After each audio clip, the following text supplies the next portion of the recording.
Francis പാപ്പയുടെ വിയോഗത്തിൽ ലോകമെമ്പാടുമുള്ള രാജ്യങ്ങളിൽ ദുഃഖാചരണം. ഫ്രാൻസിസ് പാപ്പയുടെ വിയോഗത്തിൽ ലോകമെമ്പാടുമുള്ള രാജ്യങ്ങൾ ദുഃഖാചരണത്തിന്റെ ഭാഗമായി ആഘോഷങ്ങൾ റദ്ദാക്കി. മൃതസംസ്കാര ചടങ്ങിലേക്ക് ലോക നേതാക്കളെത്തും. വിവിധ രാജ്യങ്ങളിലെ രാഷ്ട്രപതിമാർ, പ്രധാനമന്ത്രിമാർ, മന്ത്രിമാർ ഉൾപ്പെടെ ലോകമെമ്പാടു നിന്നും പാപ്പയെ അനുസ്മരിച്ച് സന്ദേശങ്ങൾ പുറത്തുവിട്ടിട്ടുണ്ട്.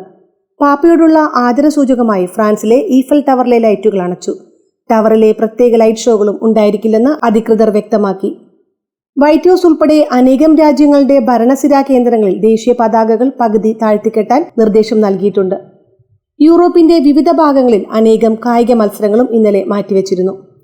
ജീവിതത്തിന്റെ ഏതെങ്കിലും ഘട്ടത്തിൽ ഉപേക്ഷിക്കപ്പെട്ടവരോ അല്ലെങ്കിൽ സംഘർഷത്തിന്റെ ഭീകരതയിൽ കുടുങ്ങിപ്പോയവരോ ആയ അനേകരെ വിശ്വാസത്തിന്റെയും സേവനത്തിന്റെയും അനുകമ്പയുടെയും പാരമ്പര്യത്തിലൂടെ അദ്ദേഹം ചേർത്തുപിടിച്ചുവെന്നും സമാധാനത്തിനും മാനുഷിക അന്തസ്സിനും സാമൂഹിക നീതിക്കും വേണ്ടിയുള്ള ശബ്ദമായിരുന്നു ഫ്രാൻസിസ് പാപ്പയുടേതെന്ന് UN secretary general Antonio Guterres പറഞ്ഞു.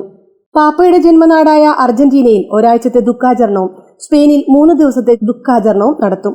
മറ്റ് ലോകരാജ്യങ്ങളിലും 2 ദിവസത്തിൽ കുറയാത്ത ദുഃഖാചരണത്തിന് ഭരണകർത്താക്കൾ ആഹ്വാനം നൽകിയിട്ടുണ്ട്.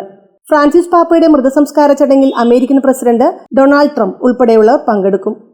മറ്റ് വിവിധ രാജ്യങ്ങളിൽ നിന്നുള്ള നിരവധി നേതാക്കളും ചടങ്ങിൽ ഭാഗഭാക്കാകും. വത്തിക്കാനിലേക്ക് 10,000ങ്ങളാണ് എത്തിക്കൊണ്ടിരിക്കുന്നത്. ഫ്രാൻസിസ് പാപ്പയോടുള്ള ആദരസൂചകമായി രാജ്യത്ത് 3 ദിവസത്തെ ഔദ്യോഗിക ദുഃഖാചരണം പ്രഖ്യാപിച്ചു. ദേശീയ പതാക പകുതി താഴ്ത്തിക്കെട്ടും. ഔദ്യോഗിക ആഘോഷ പരിപാടികൾ എല്ലാം ഒഴിവാക്കിയിട്ടുണ്ട്.